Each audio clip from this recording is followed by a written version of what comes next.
Avengers: Infinity War is the culmination of every cinematic story told in the Marvel Cinematic Universe over the last decade, a path that began with Iron Man and Iron Man 2. The latter film famously hinged on a story about how Tony Stark's revelation that he's Iron Man starts a new kind of international arms race to replicate the Iron Man tech, with shady industrialist Justin Hammer, Sam Rockwell, leading that charge. During the infamous Senate hearing sequence of Iron Man 2, Tony is pulled into Washington to answer whether his Iron Man tech is a threat to national security. Secret Hydra agent Senator Stern, Gary Shandling, tries to discredit Stark by surprising him with an appearance from Rhodey, who bring a video montage of various groups around the world who are seemingly close to replicating the Iron Man armor. Tony quickly hijacks the presentation, using his own tech to play out the video footage so that everyone sees just how spectacularly all the Iron Man bootleg tech fails, especially the Hammer Industries suit, in which abdominal section twists completely backwards, severely injuring the pilot.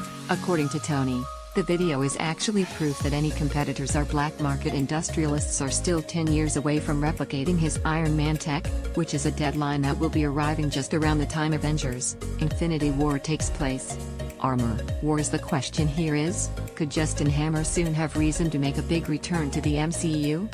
It's hard to imagine that an industrialist on the scale of Hammer just quit and retired after his big disgraceful defeat in Iron Man 2. We know the shady industrialist has still been hard at work trying to turn the evolving world of superheroes into personal profit. It's Hammer Industries that reverse engineers the jittery tech after the Avengers Battle of New York, creating high-grade weapons like the Judas Bullet, which Harlem crime lord Diamondback sells and uses during the events of Luke Cage Season 1, with Spider-Man: Homecoming demonstrating how the jittery tech has created a new arms race all over the MCU. It's easy to surmise that Hammer could have something terrible in store, possibly finally perfect an armor of his very own. Armor Wars was very famous storyline from Iron Man comics, in which Tony Stark tries to neutralize any and every Marvel baddie that uses a suit based on his tech. After Infinity War, it's easy to see what that story arc could be all too relevant to the MCU, and how Hammer would be at the forefront of it. No throwaway lines. Finally, if you haven't seen for yourself by now, nothing in the MCU is said or done in a frivolous or meaningful way. Just looking at that Iron Man 2 Senate scene now, we have all kinds of new frame of reference to how the scene ties into larger MCU. Senator Stern is undermining Tony in part because he is Hydra.